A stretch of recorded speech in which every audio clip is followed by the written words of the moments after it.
Hello Nigel, we are recording. Okay.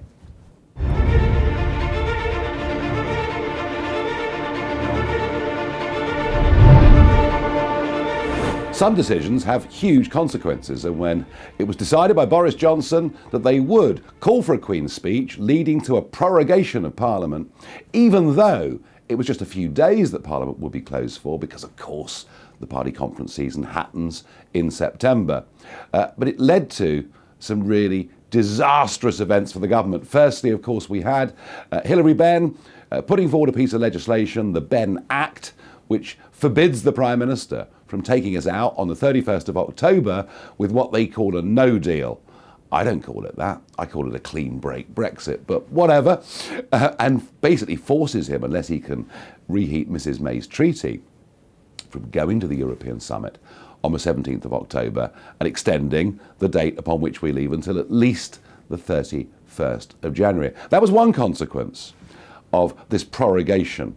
Another consequence, of course, was the Supreme Court, which met this week and by 11-0 decided that the Prime Minister had acted unlawfully.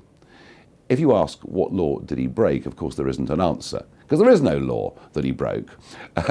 And the advice that he gave to the Queen, was that unlawful? Well, seems to me what we've got here is a political court set up by Tony Blair, and no one quite knew where it would finish up. But I must say this, if we're going to continue with the Supreme Court, we can't have 11 judges running the country. We can't have 11 judges with more power than government and the electorate.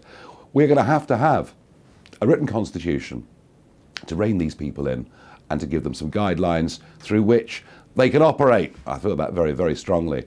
So of course it all led to Parliament. Mr Bercow out there on the lawns, looking for all the world that he was loving every minute of it. And Parliament resumed. And it led to quite extraordinary exchange in the House of Commons. Boris Johnson speaking, of course, Jeremy Corbyn speaking. The Prime Minister then being subjected to 116 questions. Speaker Bercow doing his best to put the Prime Minister under pressure.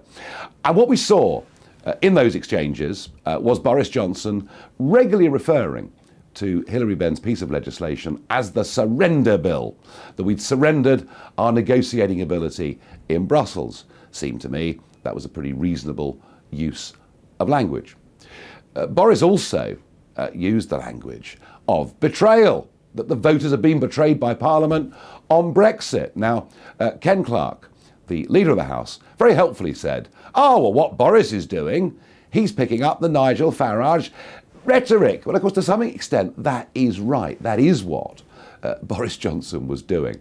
Now, it's led to, outrage. Nicholas Soames saying he's never heard language like it in the House of Commons, and a question asked the next day by Jess Phillips demanding that the Prime Minister apologise. And the noise, the screaming that's been coming from those Labour benches, it included a speech by Barry Shearman. Let's have a look at it. Mr. Speaker, I came into the chamber today thinking I felt sorry for the Attorney General. But as he started, I did, fair enough. But every word he has uttered, no shame today, no shame at all. The fact that this government cynically manipulated the prorogation to shut down this House so that it couldn't work as a democratic assembly. He knows that that is the truth. And to come here with these barristers' bluster to obfuscate the truth, and for a man like him, a party like this, and a leader like this Prime Minister, to talk about morals and morality is a disgrace! And I mean, Shearman virtually out of control with anger. The other mistake of going for a Queen's speech and the prorogation is what it's done. It's allowed those who have spent the last 3.5 years trying every trick in the book to stop the will of the people being delivered to cry that they are the ones in defence of democracy. It's also allowed those who in some cases for up to 50 years have tried to transfer our ability to make our own laws in our own parliament to Brussels institutions to say they're the ones in favour of parliamentary sovereignty. It was never going to be easy for Boris Johnson, given that we've got a Remainer parliament. But I do think that the decision to prorogue Parliament unified the opposition and gave the other side some weapons that they could use with public opinion. So it's been a huge, huge mistake. As for should Boris apologise, well, obviously not if he's using the language that I've come up with. And by the way, I don't use words like traitor. I think we can go too far with this. But the irony of the Labour Party saying how appalling this is. This is the same Labour Party, that has a shadow chancellor in John McDonnell, who, when speaking about Esther McVey, repeated a phrase that somebody had used and said, "Lynch the bitch."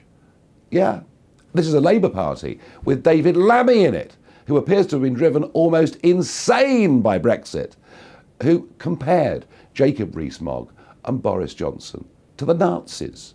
I mean, this is a Labour Party who, in my own case, because I've dared to say we should leave the European Union, dared to talk about immigration as an issue, have hounded me all around the country with threats, violence, intimidation, physical assaults, and yet, when the words are turned back on them, when the words betrayal and surrender are turned onto them with full justification, are screaming blue murder. It is hypocrisy of the very worst kind. And talking of Labour, here we have a government in trouble, a Conservative Party that is absolutely split.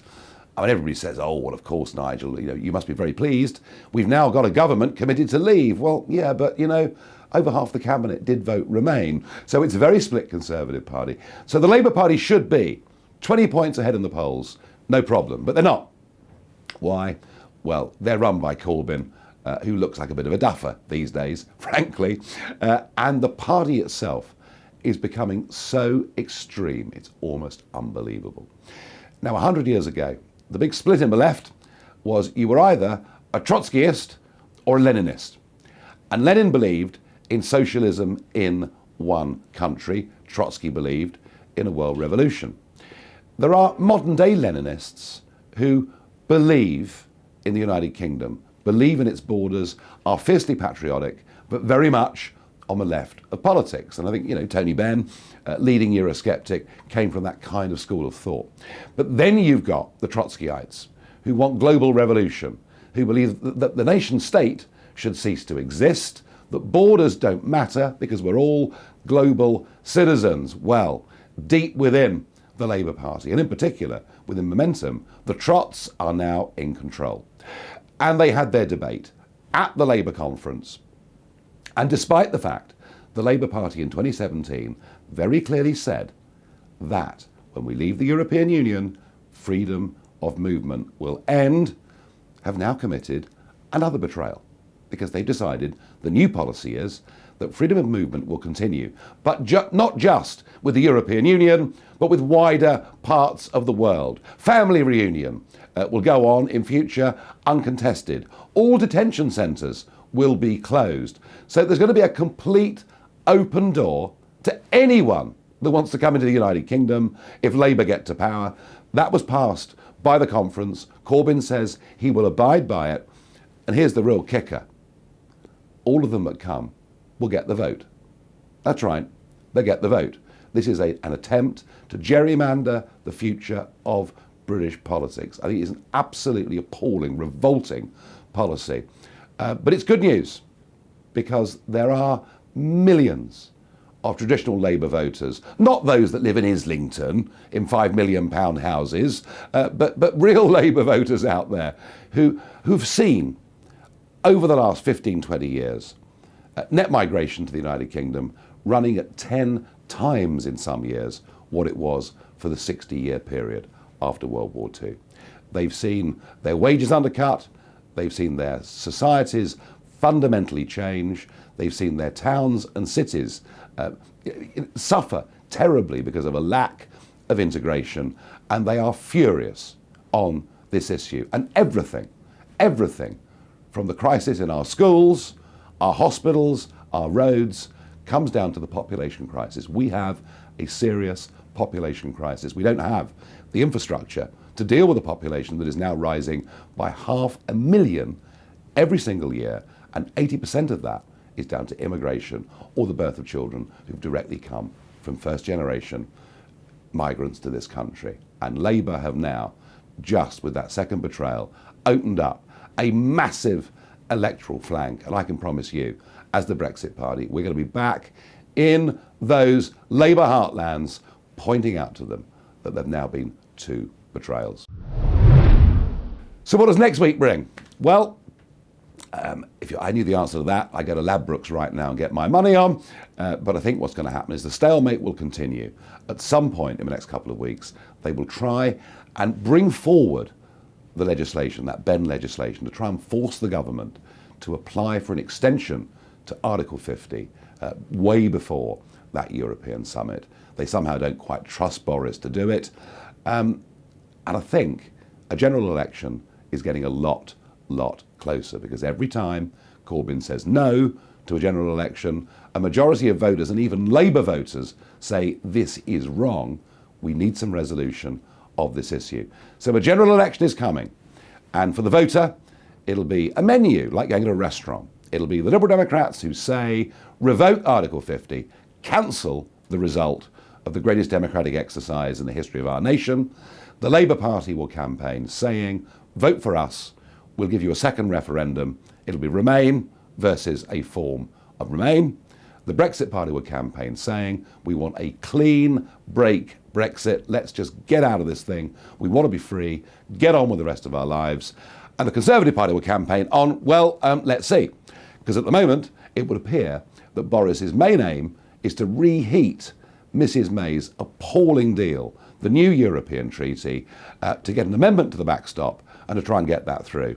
He does say, if that fails, that he will go for a no-deal, clean break Brexit. And the sooner he does that, the better. Because if he was to get this withdrawal agreement through Parliament, it would be a matter of weeks before people wake up and realise nothing would have changed. We'll still be trapped inside the European institution, trapped there for years to come. So let's hope he gets to the clean break position, because actually, together, we would be unstoppable. We'd win a general election with a huge majority, we'd get Brexit, and we'd crush Corbyn. What's not to like?